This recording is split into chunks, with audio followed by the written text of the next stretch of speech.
Sure. Hello, everybody. Good evening. My name is Sarah Meyer, and today I'm hanging out with four modern moms to share their thoughts and tips on motherhood. Now, being a parent today comes with a load of demands. Your work schedule, children who seem to grow up way too fast, and a world that is changing every single second. Now, on the other hand, there are also hacks, technologies, and conveniences that make being a mom or dad today Yeah. easier than ever.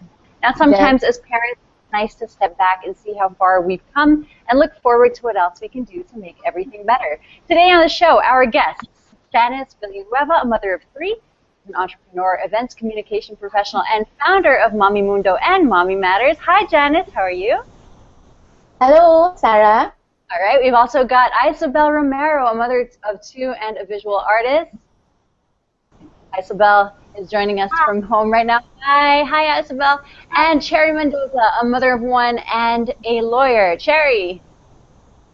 There Hi. she is. Hi, Cherry. Good evening to all of you. Thank you so much for making the time to join us here this evening. I'm going to get right into the questions. I'll just shoot a question out there, and maybe all three of you could answer. All right. Let's start with talking a little bit about motherhood and the cross section between that and your career.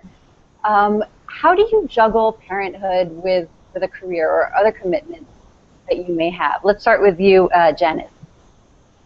Well, I'm a mompreneur, so basically I do have control over my time when workload permits. So sometimes I have very, very busy days. So really, it's just really time management that keeps me going. So I use tools like a planner and my phone and all that. But in the end, I realized that what makes me able to do everything that I want to do is really just having good support, a support group behind me. So that would include my husband, my home, my household, my team in the office, and all that. Very cool. What about you, Isabel? Like Miss Janice, my career is very flexible because I freelance as a graphic designer and I also do video editing and sometimes I also take commission paintings. But so there I handle my own time so I can I can time manage and have enough time for my kids while doing what I have to do. And I also have a good support system. My mom helps out with taking care of my kids and my husband. And there. And also, I also use apps to help me manage my schedule and my time and what my kids have to do for the day. Very cool. We're all 2015 techie mommies. But okay, now Cherry, let me ask you the same question because unlike our first two guests, you do have an office to check into. You're a lawyer, am I correct?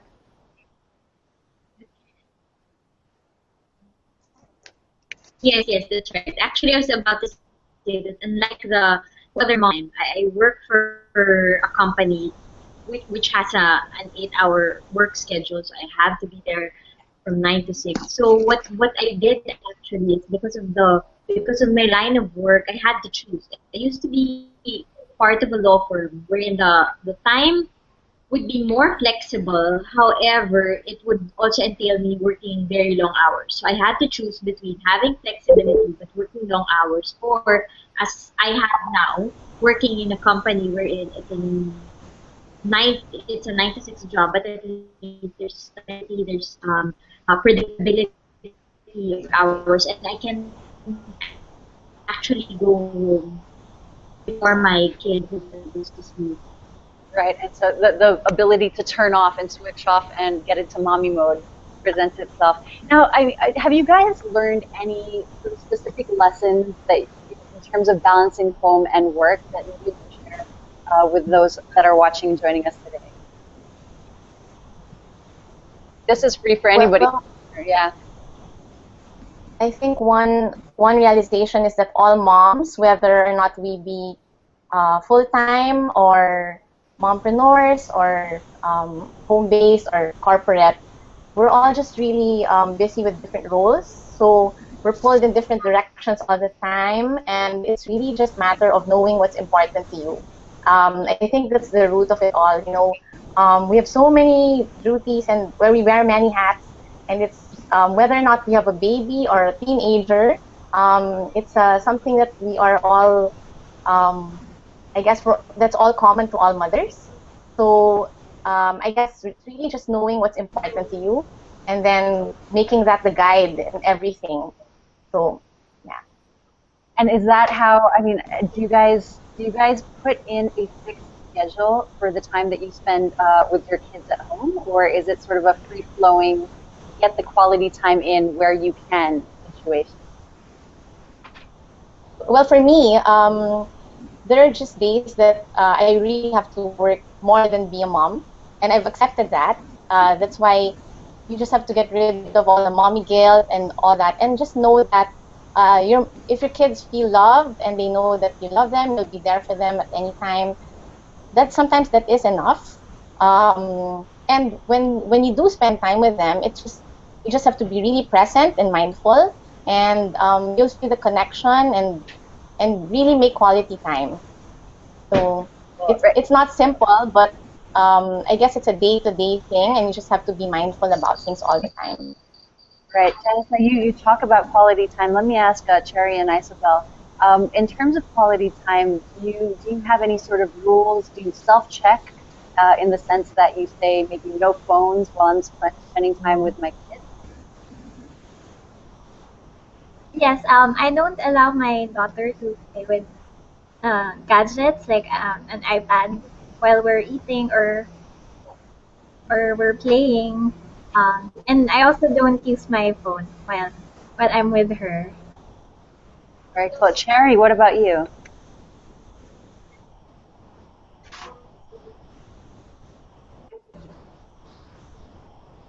Cherry? Okay.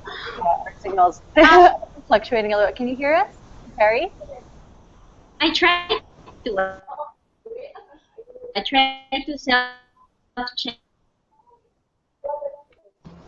Okay, we'll try to fix our feed with Cherry and get back to her in a bit. Now, what is quality time for you guys? On a very personal basis, I know some people, like to do simple things, maybe cook together.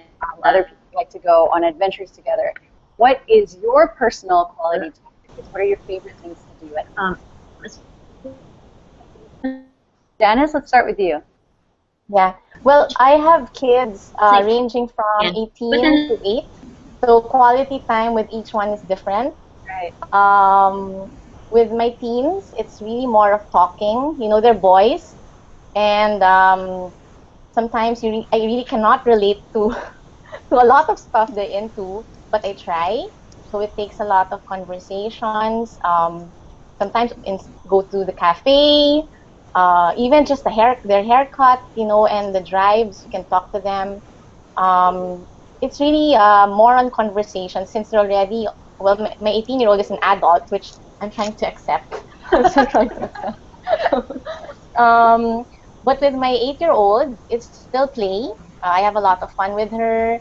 I also love sitting on the floor with her and just really engaging in a lot of. We have this thing called make time for silly, because I think that sometimes motherhood, well, we take it too seriously sometimes.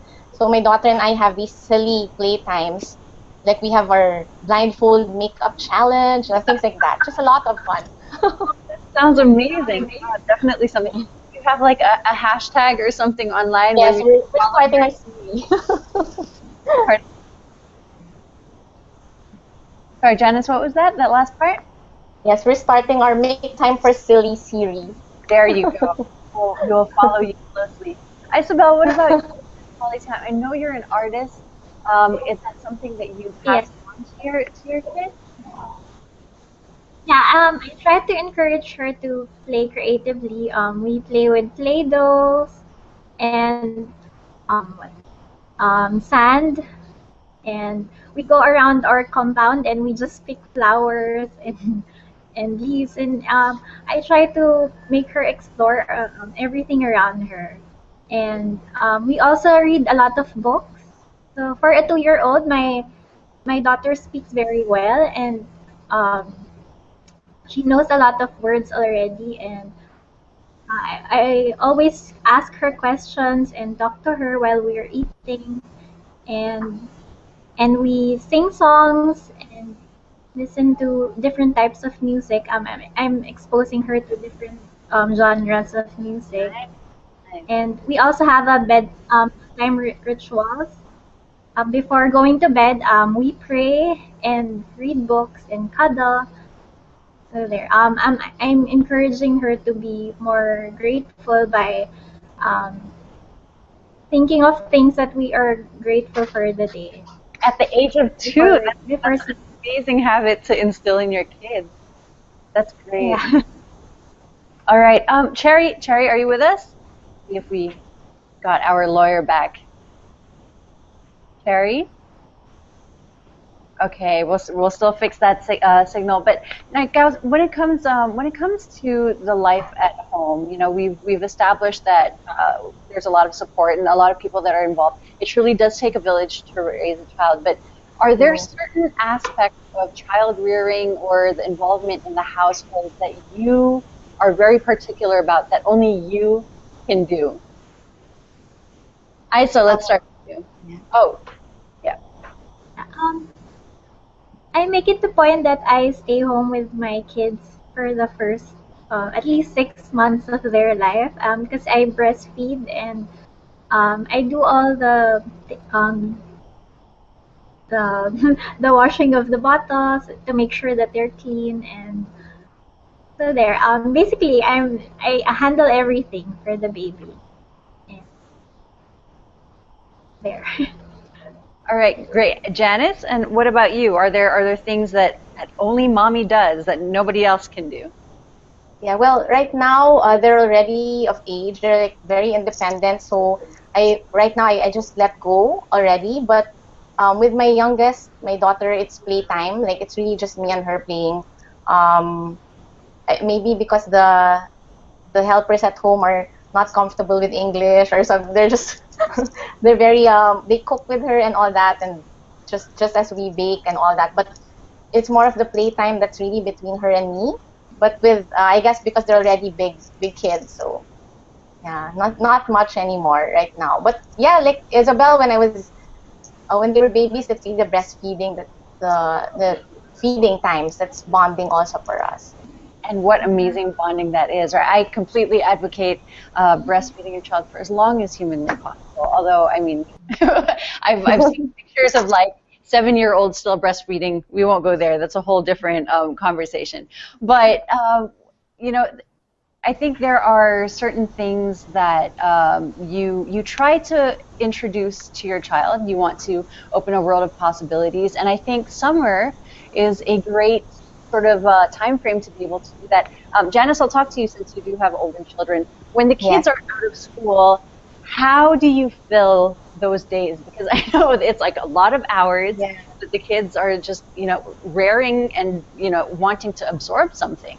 What activities have you enrolled your kids in or exposed them to?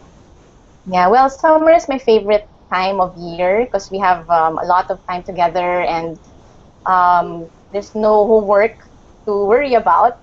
But I make it a point to balance out scheduled activities with downtime. I don't believe in overscheduling. And also, it's not only for them, but also for me and my husband. We like to enjoy their company, just keep them at home as much as we can. But they do have their own interests. Like my 8-year-old, oh, she's 9. She just turned 9 last week. My 9-year-old had a long list of summer classes she wanted to attend. So I told her if she would enroll in all of that, we won't see her anymore. So we chose the top 3. So she's doing tennis and math and cooking class. But again, it's just twice a week. And then the rest of the weekdays, she just spends at home to play, just free play. And then sometimes she would come to the office with us and just do some filing, you know, and so it's training as well. For my teens, my 18-year-old has 5 months of summer vacation. Oh, wow. He was telling me that, hey, Mom, my brain's gonna fry. Right. It's a concern, right? So he's learning how to drive. He's doing he's a fencer, so He's training for fencing, and then they also come to work, like him and my 16-year-old. They come to the office as well.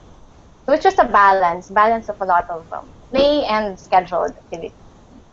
Right. Okay. And now, what about other special occasions, you guys? You know, when it comes to, say, celebrating birthdays, you know, Christmas holidays, are there certain traditions that you have that you really want to sort of instill in your kids?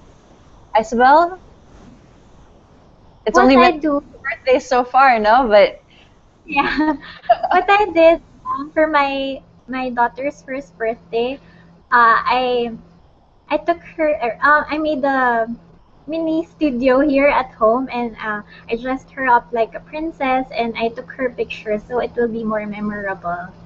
And so and you, also when we went to we went to Boracay because we figured that she won't remember the party so well. So we might as well do something that she enjoys since she enjoys swimming and playing in the water and sand. So we just brought her to Boracay for her birthday.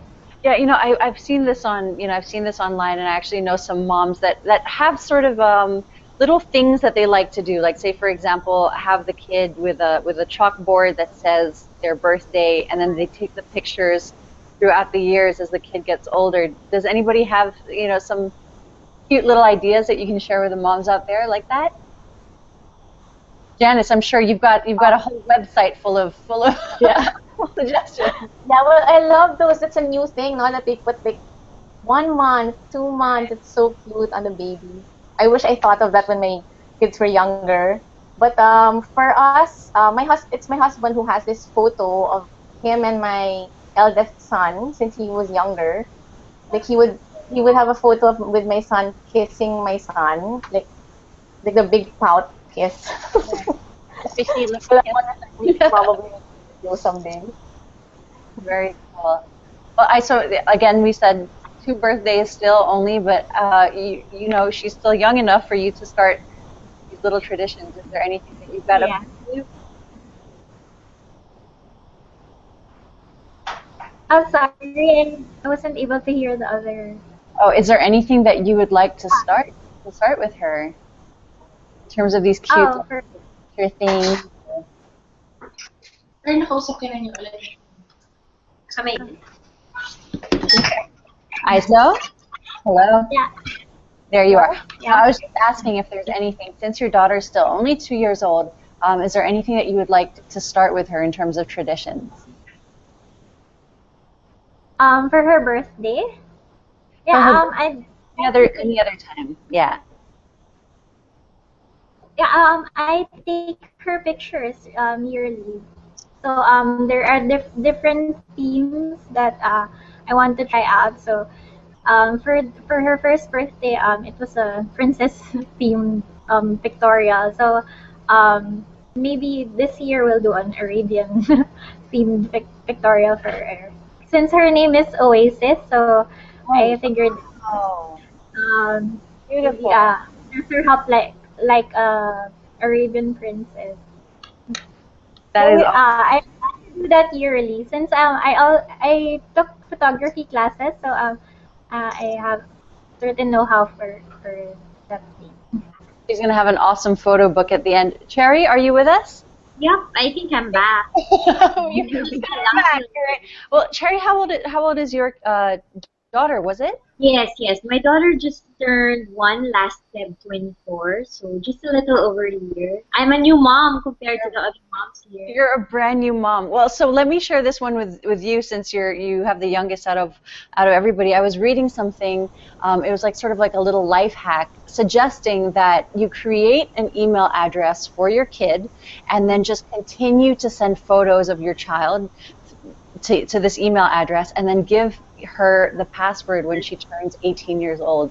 Isn't that a cute little idea? That's so Yep. I heard something about that as well. Actually, aside from the pictures, a letter would also be nice. One of my friends actually suggested writing a letter to your child, sending it to that email address, and then when your child is old enough to understand the contents of the letter, and she or he will have access to the email that you created. That would be nice, I think. That would be great. You know, I really wish we could reset and start. I'm like sending, you know, bulk emails from the past 9 years to my daughter's email address. It's like kind of an overload. Now, do you guys have any advice for busy moms out there? I mean, maybe there were times where you were struggling with keeping balance somehow or finding a rhythm. Cherry, I know this is the first year. The first year I would say is the most challenging. Well, one of the most challenging. I haven't got the whole way yet. Challenging for that. Yeah, so I mean, what are things that you learned along the way? I think the most important thing I've learned, at least for the past year, is to be more forgiving of myself.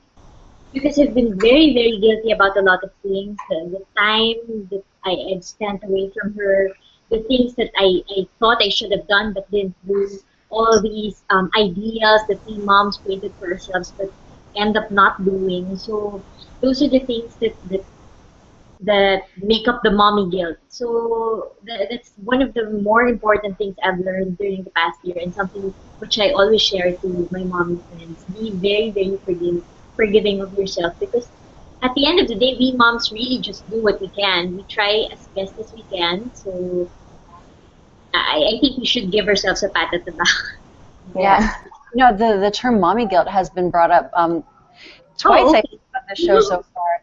And you know, it's something when I was an early mom that I hadn't heard and I hadn't had access to, so I completely thought that I was on my own. And I remember, you know, not wanting to spend on myself. I didn't go shopping for about 6-7 years.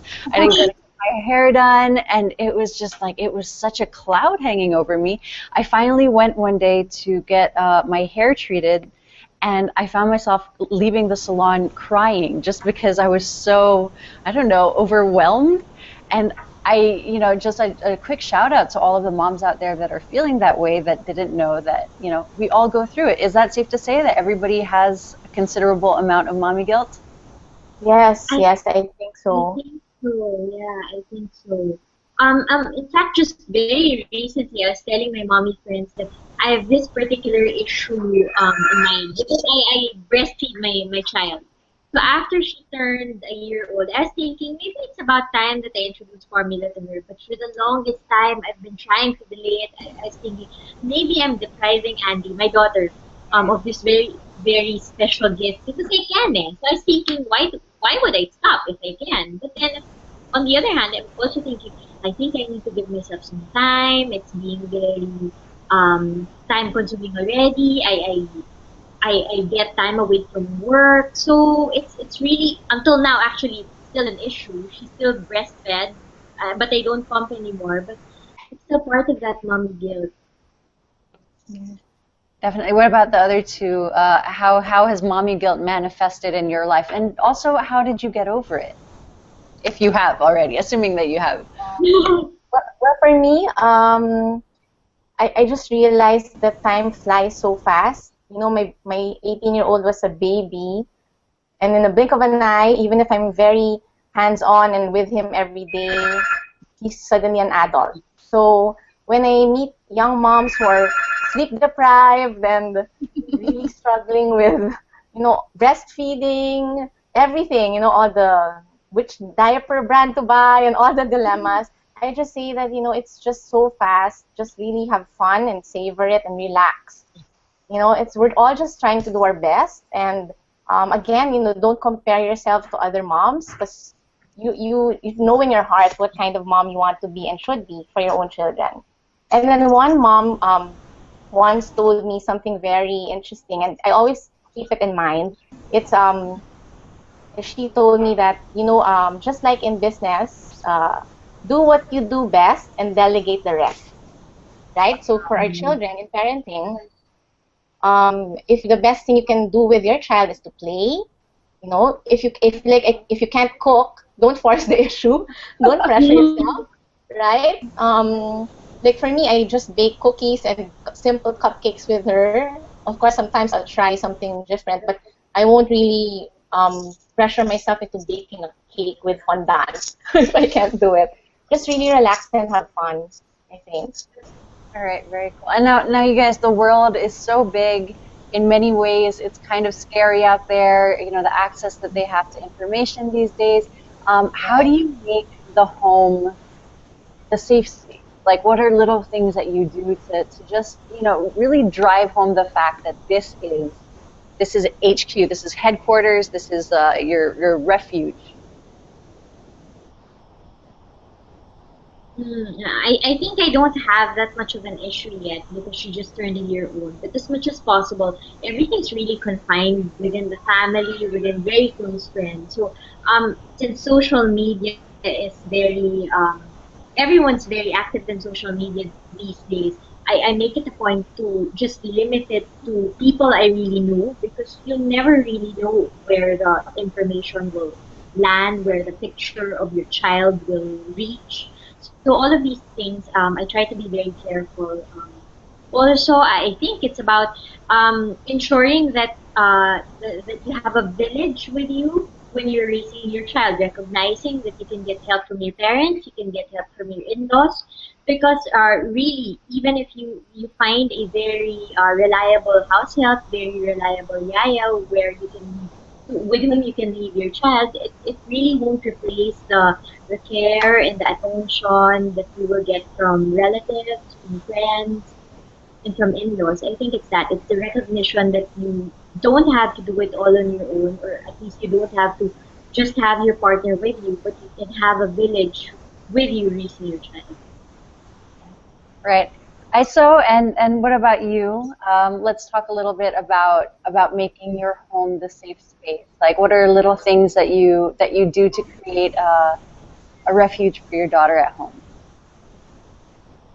I like to decorate our house. So I set up a playroom for my daughter so she can play there safely. I make sure that no wires are exposed, or I just make sure that it's a safe place for her to play.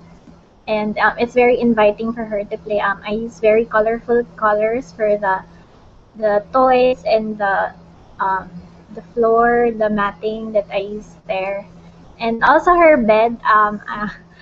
I got this canopy from IKEA. It's like a leaf canopy, and it made her sleep better since it made her bed more cozy and inviting to sleep too.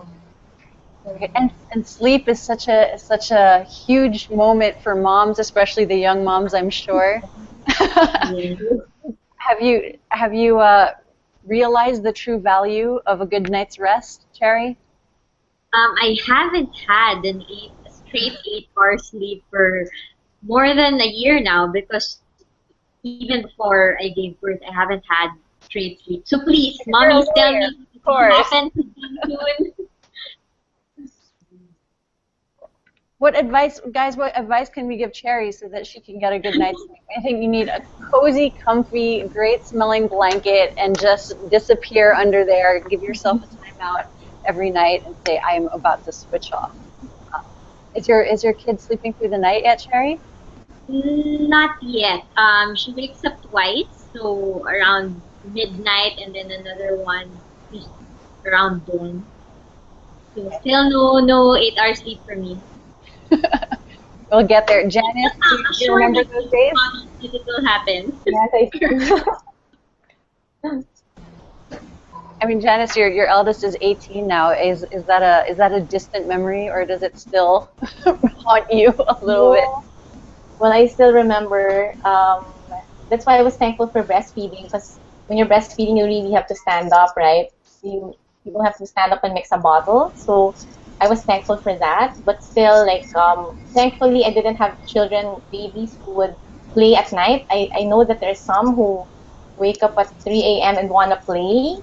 So I was pretty, it was pretty manageable at the time, but I do remember feeling sleepy all the time. And it was a struggle also, trying not to do things. They say that when your baby's asleep, that's the time you should sleep, right? So that you get, but then I always wanted to clean the house, and also, yeah, but I do remember. I mean, I remember breastfeeding and just thinking that was like the most magical experience that only a mother could ever feel in her life.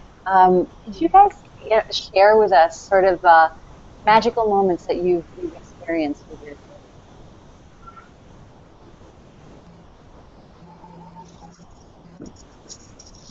kids? So let's start with you.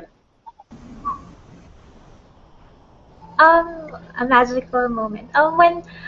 When my 4-month-old wakes up in the morning and she lights up when I'm about to carry her. I really like that part of my morning.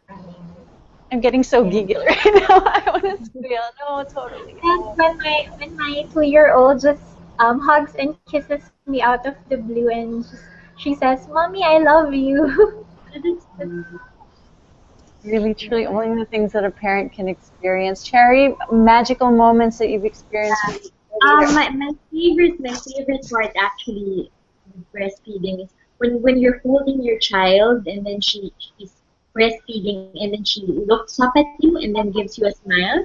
That's actually my favorite part. That I tried to explain to my husband. He was telling me that you can actually do it. You can still cuddle her, you can still carry her, and then hold her close if she's drinking from the bottle. It will still be the same.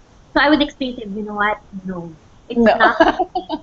It's really not, because the connection that you have with your child, and then your child looks up and then you know that at that particular moment it's just you and your child, and you have this connection, and she understands the love that you're giving her because of breastfeeding, and you get that smile as a reward. That's really the moment for me. Really. And Janice, your magical moment. For me, I just cherish the notes, the little notes that they leave with you, or they draw and then they put hearts, and just simple notes. I mean, right now it's evolved to like Viber and text messages from them. And your But whiteboard, I can see your whiteboard behind you, the little, yeah, I love you so yeah, my board. Kasi they leave messages everywhere, and like even now my daughter sends me like tub smashes. Oh my God. That's mommy. Like, that's really cute. See, truly, I mean, 2015, it's a whole new era of motherhood, I feel like. It's like a new brand of parenting. Are there any apps that you guys can share with us that sort of make motherhood either easier or more enjoyable? Oh. I use the first year app. What's that about? It tracks your feeding schedule and the sleep schedule of the baby. So you record the sleeping times and what time you last fed her. So you have an idea what time's the next nap or next feeding. Fantastic. Yeah, You can also When I was her milestones and her vaccinations. You can record it in that app. Oh my gosh, that's so great. What was it called again? The first year? First year, yeah. All right, cool. It's not to pay for it though. It's not free, but it's really great. I think it's just $2. That would be worth it. If it's your kids' milestones, and $2 is nothing. We know we've spent much more on things that we didn't really need. I'm sure. Cherry, do you have any little knickknacks, gadgets, apps that make your journey as a mom easier? I think it's not so much an app, but I make use of technology so much in a sense that I have mommy groups. So I think that's where technology is most helpful for me. Unlike an app or already Google question or an internet search, I do it a little bit old-fashioned way, in a sense that I ask moms what their experiences were, how it was during their time. Fortunately for me, I have mommy friends who have much older children, and they can give me tips and they can give me advice. So that's where I use technology in a sense.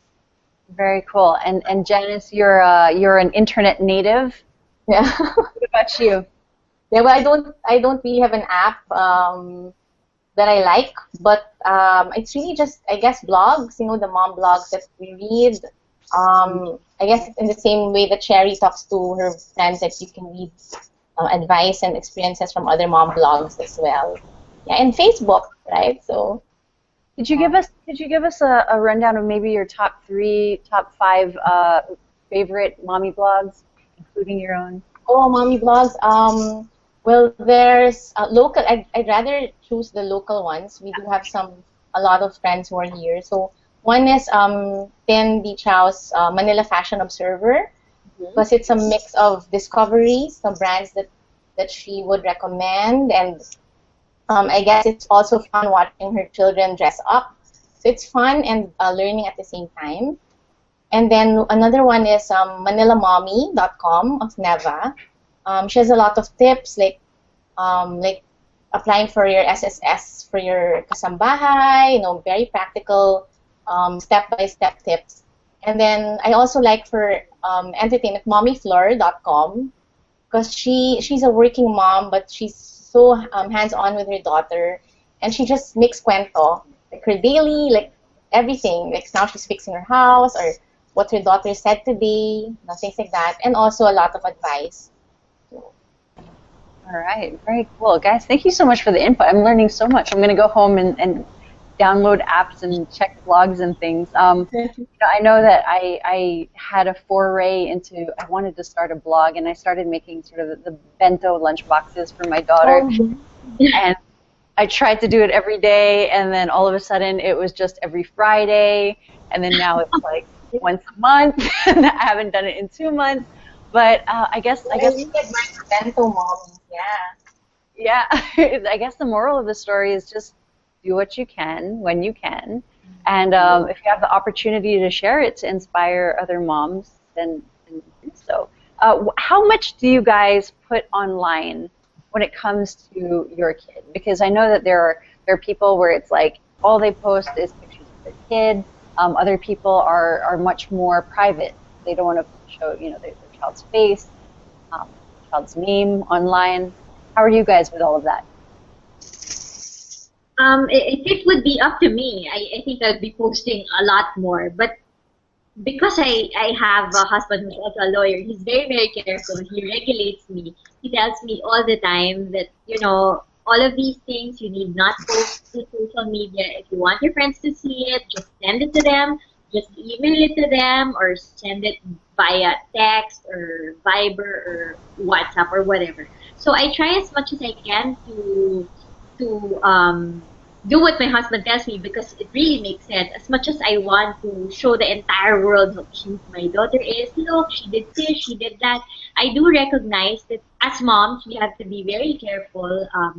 We have to recognize that the internet is a really dangerous place as well, despite the fact that we only have mom friends in our Facebook, that we only give access to certain people. I think we need to recognize that there has to be some level of confidentiality, I think, or that there has to be some level of protection that we need to observe.